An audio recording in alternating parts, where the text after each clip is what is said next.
Hello guys, welcome to being Sarkari, आपका अपना YouTube channel. आज की इस वीडियो में स्पेसिफिकली सीईटी 2025 के एनालिसिस के ऊपर बात करेंगे, क्योंकि मैंने कुछ दिन पहले अपने टेलीग्राम चैनल पे एक लिंक शेयर किया था सर्वे का, जिसमें सीईटी 2025 के रो स्कोर को कलेक्ट किया गया था कैटेगरी वाइज। लेकिन इस वीडियो में कैटेगरी वाइज हम बात नहीं करेंगे। क्यों नहीं करेंगे, आगे आपको समझ में आ जाएगा। टेक्निकली जो सर्वे में अप्रोक्सीमेटली 25,000 प्लस एस्पिरेंट का डाटा हमारे पास कलेक्ट हुआ, लेकिन इस 25,000 से 13 लाख का मतलब एक एस्टिमेट है कि 13 लाख कैंडिडेट ही आपके एग्जाम देने के लिए गए थे। अप्रोक्सीमेटली 48 से 50,000 कैंडिडेट ही ऐसे थे जो एब्सेंट हुए थे। ठीक है, तो अगर 25,000 कैंडिडेट से यहां तक पहुंचना थोड़ा सा कठिन होता है, लेकिन मैंने बहुत सारे फॉर्मूलाज लगा के और एक एस्टिमेट पे पहुंचा हूं कि भी कितने आपके मार्क्स जो वो इंक्रीज हो सकते हैं, कितने डिक्रीज हो सकते हैं। लेकिन उससे पहले बहुत सारी ऐसी चीजें हैं जो आपके माइंड में चल रही होगी। सबसे पहली बात तो ये है कि हार्डेस्ट और इजिएस्ट शिफ्ट कौन सी है, क्योंकि कई सारे डिस्कशन ये चलते हैं कि भी 27 की मॉर्निंग मुश्किल है या 26 की इवनिंग मुश्किल है, या कुछ भी, मतलब आसान की बात कर रहा हूं मैं। और मुश्किल की बात करें तो 26 की मॉर्निंग मुश्किल है, 27 की इवनिंग मुश्किल है। तो इसके बारे में डिटेल डिस्कशन करेंगे, क्योंकि अब हमारे पास डाटा आ चुका है।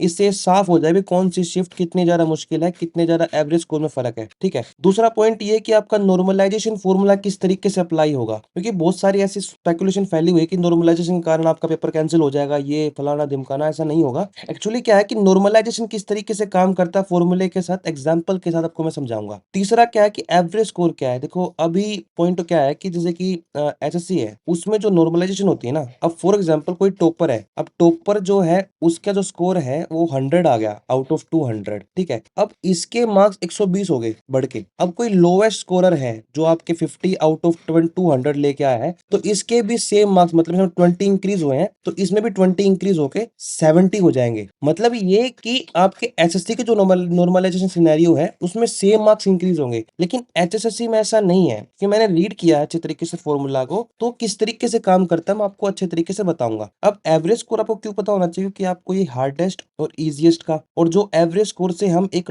टेंटेटिव इंक्रीज और डिक्रीज निकालेंगे। ठीक है, क्योंकि अब एग्जैक्ट निकालना बहुत ज्यादा मुश्किल है, उसका रीजन मैं आपको नॉर्मलाइजेशन फॉर्मूला में बता दूंगा। ठीक है, फोर्थ क्वेश्चन आपके दिमाग में ये आएगा कि इंक्रीज डिक्रीज मैंने आपको बता ही दिया, वो मैं आपको बता दूंगा। ठीक है, फोर्थ जो मतलब लास्ट जो पॉइंट है जो आपके माइंड में आएगा वो कट ऑफ डिस्कशन। अब कट ऑफ डिस्कशन किस तरीके से हम करेंगे इस वीडियो में आपको आखिरी में पता लग जाएगा। ठीक है, अब वैकेंसीज कौन कौन सी आएगी इसके लिए मैं अलग वीडियो लेके आऊंगा। अब इस पॉइंट ऑफ टाइम पे इन ही टॉपिक के बारे में बात करेंगे। सबसे पहले बात कर लेते हैं कि शिफ्ट कौन सी हार्ड थी, कौन सी इजीएस्ट थी। ठीक है, तो अब अगर देखें जो अब एवरेज स्कोर है, एवरेज स्कोर क्या है वो मैं आगे आपको बता दूंगा। एवरेज स्कोर के अकॉर्डिंग हार्डेस्ट और इजीएस्ट के बारे में पता चलता है। ठीक है, अब हार्ड और इजीएस्ट जो है, मतलब मैंने लेवल के अकॉर्डिंग किया, मतलब 1 इज इक्वल टू हार्डेस्ट और 4 इज इक्वल टू इजीएस्ट। ठीक है, मतलब 26 की मॉर्निंग जो है वो हार्डेस्ट है, 27 की इवनिंग सेकंड हार्डेस्ट है, 26 की इवनिंग सेकंड इजीएस्ट है, और 27 की मॉर्निंग जो है वो इजीएस्ट है। ठीक है, अब इन दोनों में भी एवरेज कितना फर्क है, इन दोनों में एवरेज कितना फर्क है, इन दोनों में कितना एवरेज का फर्क है, ये मैटर करता है एक टेंटेटिव इंक्रीज और डिक्रीज बताने में कि आपके मार्क्स कितने घटेंगे कितने बढ़ेंगे। और ये जो मैंने आपको बताया है अप्रोक्सीमेटली 25,000 एस्पिरेंट पे है, और अगर मान लो 13 लाख प्लस एस्पिरेंट के करीब पहुंच जाएगा डाटा, तो जो ये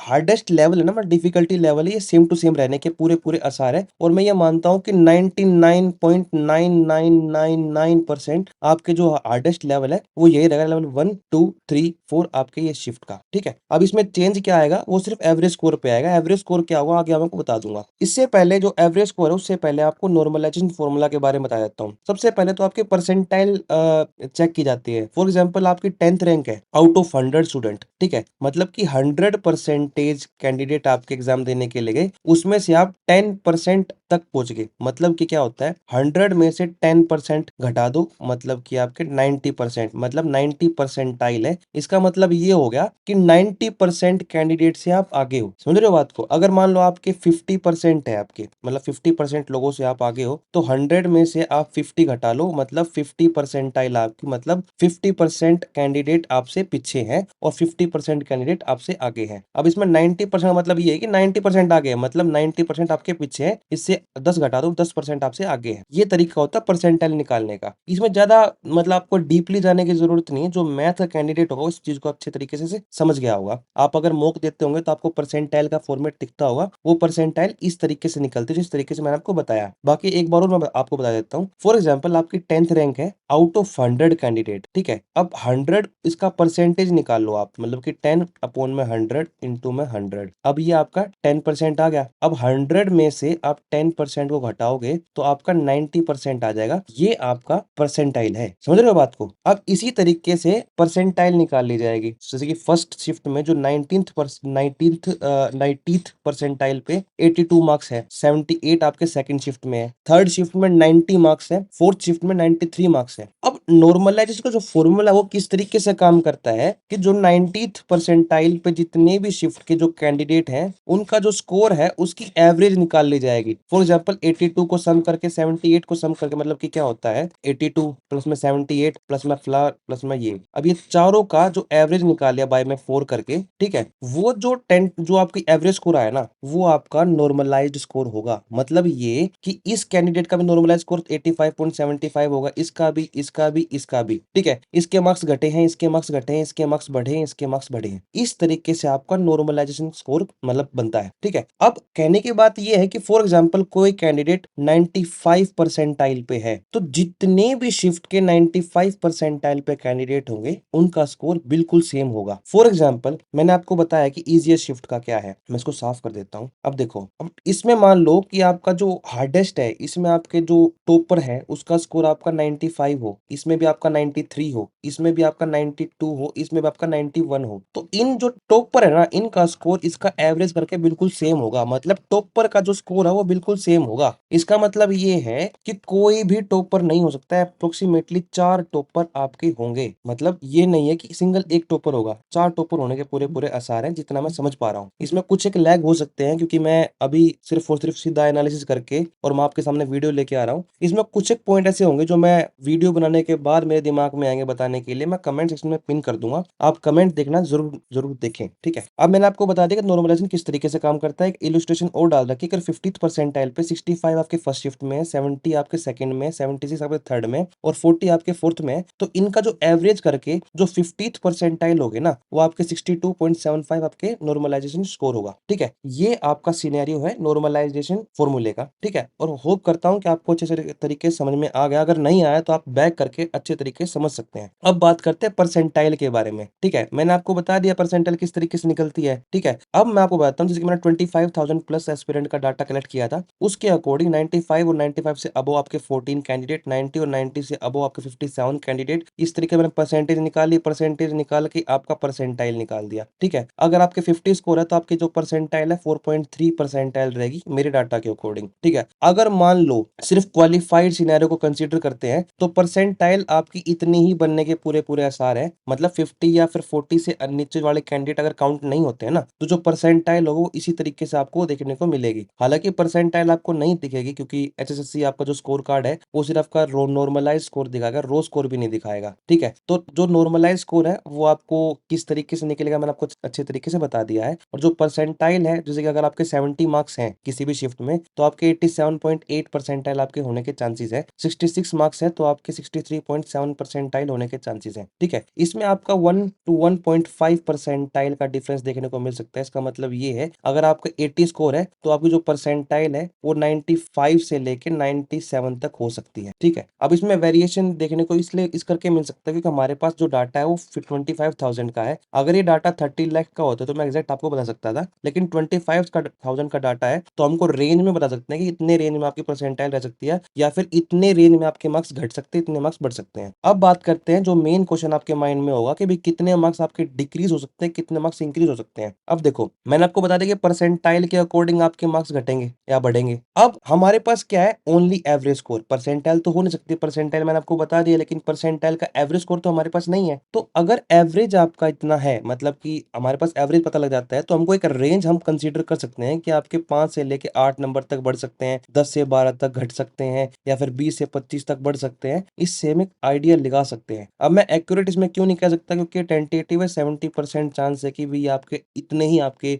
बढ़ने के या फिर घटने के चांसेस रहेंगे। अगर मेरे पास कोई और डाटा आता है जिसमें आपके रो स्कोर हमारे पास आता है, नॉर्मलाइज स्कोर हमारे पास आ जाता है, तो मैं आपको एक एक्यूरेट चीज ला के दे दूंगा, ये फॉर्मूला एग्जैक्ट अप्लाई करके, और आपको प्रोवाइड कर दूंगा कि आपके कितने मार्क्स घटेंगे, कितने मार्क्स बढ़ेंगे। ठीक है, अभी जो एवरेज स्कोर के अकॉर्डिंग 26 की मॉर्निंग में 61.32 आपका एवरेज है, 26 की इवनिंग में 72.81 आपका एवरेज स्कोर है, 27 की मॉर्निंग में 76.44 आपका एवरेज है, 27 की इवनिंग में 66.59 आपका एवरेज है। अगर आप हार्डेस्ट और लोवेस्ट में, मतलब हार्डेस्ट और इजीएस्ट में अगर आप एवरेज स्कोर देखोगे ना, तो आपको बहुत ज्यादा डरावना नंबर देखने को मिलेगा, जो कि आपका 15 मार्क्स का गैप है। अगर हम एवरेज के अकॉर्डिंग देखें तो 15 नंबर तक आपके 27 की इवनिंग में घट सकते हैं, और 15 नंबर तक आपके 26 की मॉर्निंग में बढ़ सकते हैं। लेकिन मैं इस तरीके से आपको डराऊंगा नहीं, मैं आपका कि डर भी गए होगे आप, लेकिन सच्चाई बात ये है कि एवरेज स्कोर के अकॉर्डिंग आपके मार्क्स नहीं बढ़ेंगे, परसेंटाइल के अकॉर्डिंग बढ़ेंगे। एवरेज स्कोर के अकॉर्डिंग सिर्फ एक आइडिया लगा सकते हैं। जो मैंने आपको एक आइडिया आपको मैं देना चाहता हूँ, 26 की मॉर्निंग में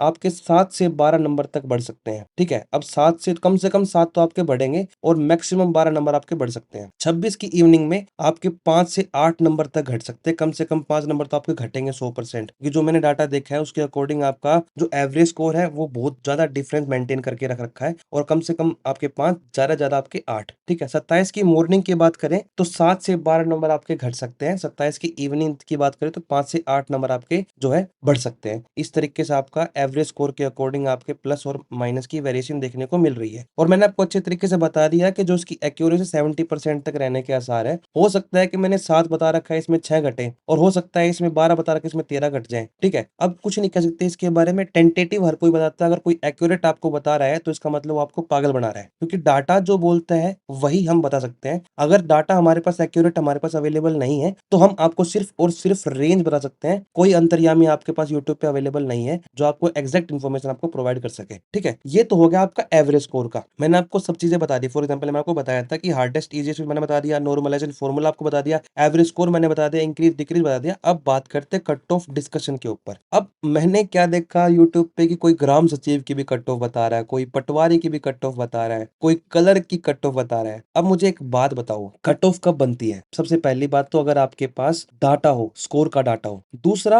आपके पास पोस्ट की डिटेल हो, कितनी पोस्ट आएंगी। ठीक है, अब ये चीज अगर हमारे पास हो ना, तो हम एक कट ऑफ का डिस्कशन कर सकते हैं कि आपकी कलर की कितने कट ऑफ जा सकती है, ग्राम सचिव का कितने कट ऑफ जाते हैं, पटवारी कितने कट ऑफ जा सकती है। सबसे पहली बात तो ये है कि ग्राम सचिव और पटवारी की पोस्ट ही आना आपकी 99.99% चांस ये है कि इनकी पोस्ट आएगी ही नहीं। ठीक है, लेकिन अगर मान लो आ भी गई तो ग्राम सचिव के अप्रोक्सीमेटली 400 के 500 के करीब के बीच में, मतलब ये बहुत ज्यादा एक्सट्रीम बता रहा हूं मैं आपको। और पटवारी के तो सर्कल अभी क्रिएट हुए हैं, पटवारी की तो पोस्ट आने के चांसेस बिल्कुल नील है। ठीक है, ग्राम सचिव में भी मैं नील मान रहा हूँ बिल्कुल, लेकिन मैं आपको एक्सट्रीम केस बता रहा हूँ कि मैक्सिमम आएंगी तो 400 के करीब आएंगी, तो एक्सट्रीम है, या तो आएंगी नहीं, आएंगी तो बहुत ज्यादा कम आएंगी। अब कलर की वैकेंसीज आएंगी, 100% आएंगी। अब की बार आपकी ये नहीं कहता कि 7-8 हजार 9 हजार आ जाएंगे, लेकिन एक डिसेंट अमाउंट आपकी पोस्ट आएंगी, जिसमें आपके मैक्सिमम आपके अगर 10 टाइम्स किया जाए तो आपके मैक्सिमम आपके कैंडिडेट आपके शॉर्टलिस्ट हो जाएंगे जो पढ़ने वाले हैं। ठीक है, अब कट ऑफ का डिस्कशन आपको बता दें, कट ऑफ डिस्कशन करना ही नहीं चाहिए, कोई मतलब ही नहीं बनता। ठीक है, लेकिन मैं आपको इतना जरूर बता देता हूँ कि अगर किसी के पास कोई जॉब नहीं, आपको सिर्फ पोस्ट चाहिए, या आप मेल फीमेल, मतलब कि आप कांस्टेबल में अग्री करते हैं आपकी पोस्ट को, तो अगर आप क्वालिफाई कर रहे हैं, मतलब 50 या फिर 40 आपके आ रहे हैं, तो आप प्रिपरेशन करना शुरू कर दो। आपके फ्रूटफुल चांस है कि आपके फिजिकल में नंबर आ जाएगा, क्योंकि अगर हम 4 टाइम्स की बात करें, पिछली बार 4 टाइम्स बुलाए थे, 4 टाइम्स में क्वालिफाई तक पहुंचा था। ठीक है, बहुत सारे ऐसे कैंडिडेट हैं आपके जो स्कोर करे हुए हैं, वो 25,000 है, मतलब मान लो जो 25,000 जो कैंडिडेट आपके सिलेक्ट हुए थे, उन 25,000 में से मैक्सिमम कैंडिडेट ने एग्जाम दिया है। अब जो 25,000 एग्जाम दिया है उसका स्कोर बहुत अच्छा बना होगा, मतलब मैं ये कह रहा हूँ कि 25,000 आपके पुलिस में आपके भर्ती नहीं करेंगे, मतलब पुलिस का तो छोड़ देंगे, ये भरेंगे ही नहीं हरियाणा पुलिस कांस्टेबल का। तो मैं ये मान के चल रहा हूँ अगर 10 टाइम्स करेंगे तो आपके क्वालिफाई तक आपका सिनेरियो पहुंचेगा, और क्वालिफाई तक पहुंच गया तो आपके पास फ्रूटफुल चांस है अपनी फिजिकल की तैयारी अच्छे तरीके से शुरू कर दो, और आपको जॉब ग्रैब करनी है आपकी बार सीईटी 2025 में। और कट थ्रोट कंपटीशन होगा आपका हरियाणा पुलिस में, हरियाणा पुलिस में फिजिकल के साथ साथ अपनी स्टडीज की प्रिपरेशन भी साथ साथ शुरू कर दो। और अगर मान लो आपको ये सिविल जॉब लेनी है, तो कलर की मैं आपको एक एस्टिमेट बता देता हूँ, जितनी पिछली गई थी, अगर उतनी वैकेंसीज आती है, उसके आसपास वैकेंसीज आती हैं, और अगर 10 टाइम्स बुलाते हैं, तो पिछले ही सिनेरियो के अकॉर्डिंग आपकी कट कट ऑफ जा सकती है जितनी पिछली बार गई थी, मतलब 65 टू 70 के अराउंड। ठीक है, अगर पिछली की जितनी वैकेंसी पिछली बार आई थी उतनी जाती है और 10 टाइम्स बुलाया जाता है, क्योंकि अब इसमें क्या है कि जो रिजर्वेशन पॉलिसी है ना वो अब की बार डिफरेंट फॉलो होगी। अब कैटेगरी का 10 टाइम्स नहीं बुलाया जाएगा, मतलब जनरल कैटेगरी वालों को नुकसान होगा और रिजर्व कैटेगरी वालों को बहुत फायदा होगा। इसके बारे में मैंने डिटेल वीडियो बना रखी है, आप मेरे टेलीग्राम चैनल पे या फिर यूट्यूब चैनल पे जाके चेक कर सकते हैं। ठीक है, बाकी मैंने सब चीजों के बारे में बता दिया आपको। अगर आपके माइंड में कोई डाउट रह गया हो तो कमेंट सेक्शन में आप जरूर बता सकते हो, उसका डाउट मैं जरूर से जरूर दूर करूंगा। और अगर मैं इस वीडियो में कुछ बताने के लिए चूक गया हूं तो मैं अपने कमेंट में एक पिन कर दूंगा जिसमें कि आपको सारी चीजें अच्छे तरीके से मिल जाएगी, और कुछ चीजें ऐसा हो सकता है कि मैंने गलत बताई हो, उस चीज को मैं अपने कमेंट में पिन कर दूंगा। क्योंकि क्या होता है कि मैं कुछ बोल रहा हूं तो कई चीजें ऐसी होती है मुंह से कुछ गलत निकल जाती है और मैं चाहता नहीं कुछ चीजें आपको गलत पता चले। ठीक है, तो आप कमेंट को जरूर देखें, ताकि अगर कुछ मैं लैग कर रहा हूं तो मैं कमेंट में डाल दूंगा और उसको पढ़ के आपके दिमाग में जो नेगेटिव इन्फॉर्मेशन है वो ना जाए। ठीक है, तो आज की वीडियो में इतना ही। अगर आपको ये वीडियो अच्छी लगी तो अपने दोस्तों के साथ अपने ग्रुप में जरूर जरूर शेयर करें, क्योंकि मिसकंसेप्शन बहुत ज्यादा फैले हुए हैं। कोई आपको कलर की कट ऑफ कुछ बता रहा है, पटवारी कट ऑफ कुछ बता रहा है, क्रम सचिव कट ऑफ कुछ बता रहा है। अब देखो, जो ग्रुप सी की लोएस्ट पोस्ट है ना, वो मतलब सिविल में वो कलर का है, ग्रुप डी तो वो अलग होती है। ठीक है, और जो आपकी मिलिट्री कह लो या फिर आप सिविल से अलग कह लो पुलिस की है, तो मैं आपको गारंटी देता हूँ कि क्वालिफाई तक सिनेरियो जाएगा। अपनी प्रिपरेशन शुरू कर दो। अब कलर में एग्जैक्ट हम बता नहीं सकते, लेकिन इतना है कि अगर आपके मार्क्स 60 से अबव है तो प्रिपरेशन शुरू कर दो, वैसे आप किसी भी कैटेगरी से बिलोंग करते हो। ठीक है, तो आज की वीडियो में इतना ही। थैंक्स फॉर वॉचिंग बीइंग सरकारी।